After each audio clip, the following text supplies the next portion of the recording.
What's happening, everybody? Thank you for tuning in to We'll Fix It Team. Today is just a little informational video. We've got some big projects going on, and we're going to be uploading some more content about some stuff we're working on at the house. We'll get all that out soon. But this right here is something that when I was a kid and growing up and looking at gears and you'd see like a differential or something, or you see gears laying there and you see how the teeth would be cut sideways. And it was always a running question with me growing up. And then, of course, later on as you run around stuff, you learn things. Well, I'd like to pass on that knowledge, and it's, maybe would help people that, wonder why the gears are cut sideways. So let's flip the camera around and take a look at a quick little example here, and I can give a rundown real quick. So what we got here is we've got some input shafts off manual transmissions. This like if you were to take, I'll give you an example of what it is. This is one of these shafts right here that I've got my finger on. It's what it looks like when you take this plate off and you start removing components out of the transmission. This is an input shaft. This part here splines up to the clutch disc, the piece that's in between the pressure plate and the flywheel, the friction part. And this of course helps keep it lined up in a bushing or bearing in the crankshaft of the engine to keep this lined up so that it's not flopping side to side and around. And that's your input of that's your beginning. That's what starts the whole process. And you have a bearing, of course, but this bearing is old and rusty. And all this is kept in the shop for us because at one point this was a regular tool I used to install.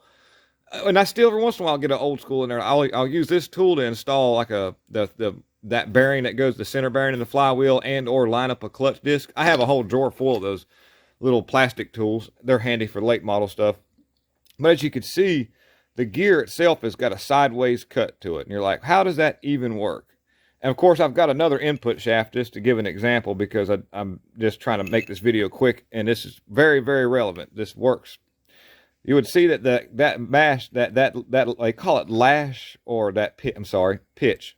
Lash is how much space is between the gears. Let me get my words right. The pitch on these teeth, well, would line up with the pitch on this, an exact opposite, and allow a smooth engagement of the gear teeth. If these were cut really straight, you would hear there would be a small amount of noise every time the teeth came around and made contact with each other as they were straight cut, because they kind of have to mesh together. And at the very beginning, there's a point where they actually become, start to mate with each other, that they're almost opposed or aiming right at each other, and then they mesh and line up. And there's a little noise that would come off of that.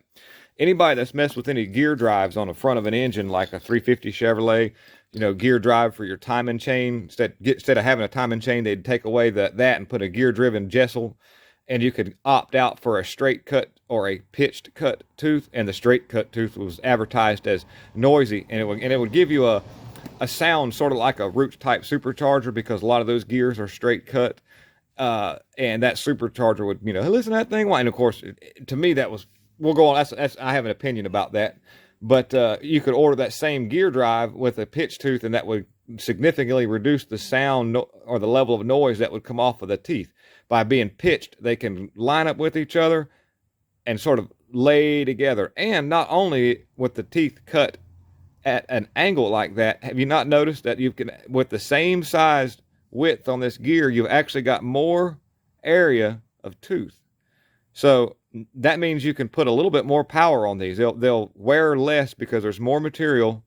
You'll handle more power, and you won't have as much noise because you can have a little bit more surface area teeth. If these were straight cut, you'd probably knock a good, 16, you'd probably take that much off the teeth, which is that less of metal, which is that less of an area for the power to be dispersed amongst this setup here. So that's why gears have a pitched cut. Reduced noise, more handling of power, and less wear. All right, guys, thank you very much for tuning in. We're going to get back at it. I've got lots of stuff to do. And y'all, I appreciate it. I really, really do. Flip the camera around. Give y'all a big wave out. Thank you again. Bye. I love you guys. Thanks for tuning in to We'll Fix It Team.